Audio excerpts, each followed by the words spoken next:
Assalamualaikum warahmatullahi wabarakatuh.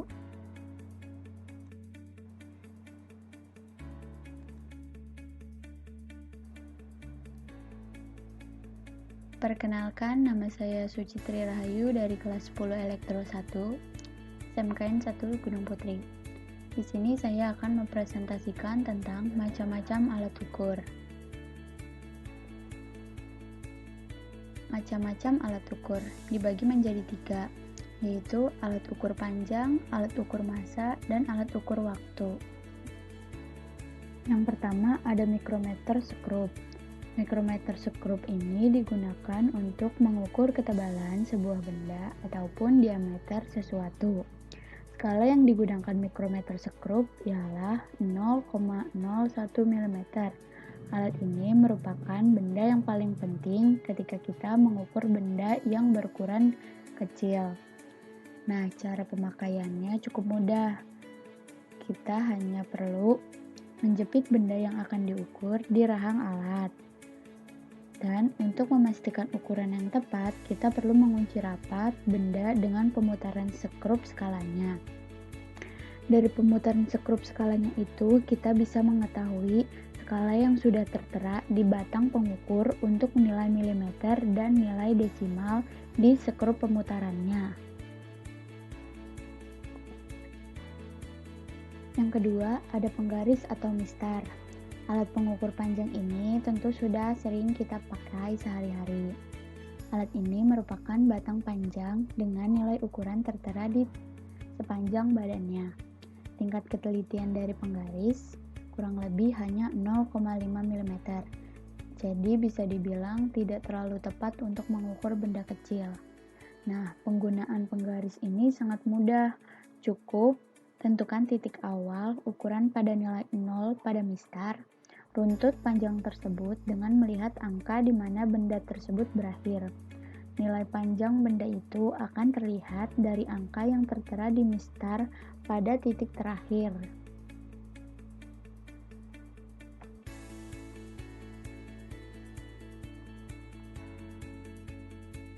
Yang ketiga ada jangka sorong. Nah, jangka sorong ini sama halnya dengan mistar dan mikrometer skrup. Jangka sorong bisa digunakan untuk menghitung panjang, ketebalan, dan diameter sebuah benda. Bedanya, tingkat ketelitian alat ini adalah 0,1 mm. Jadi, lebih tepat daripada mistar, tapi tidak seakurat mikrometer skrup.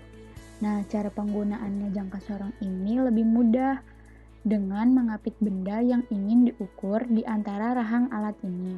Pastikan rahang memegang kencang benda agar ukuran akurat. Ukuran akan tertera di mana rahang tersebut berada saat memegang benda yang diukur.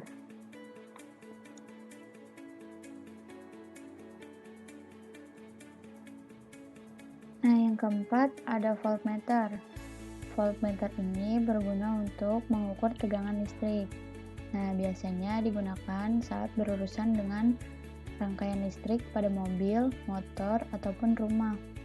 Untuk menggunakannya, kita cukup menjepit kabel pengukur nilai plus minus sumber listrik. Ukuran akan langsung tercantum dari pergerakan jarum.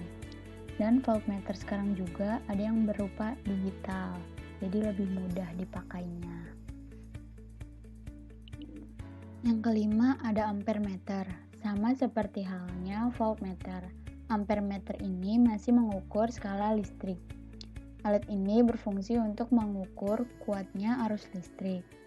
Dan cara penggunaannya, kita perlu menghubungkannya dengan jaringan listrik yang ingin diukur, sama seperti voltmeter.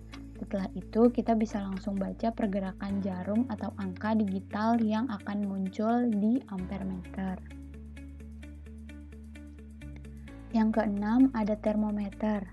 Alat pengukur ini digunakan untuk mengetahui nilai suhu, tergantung sensitivitasnya alatnya.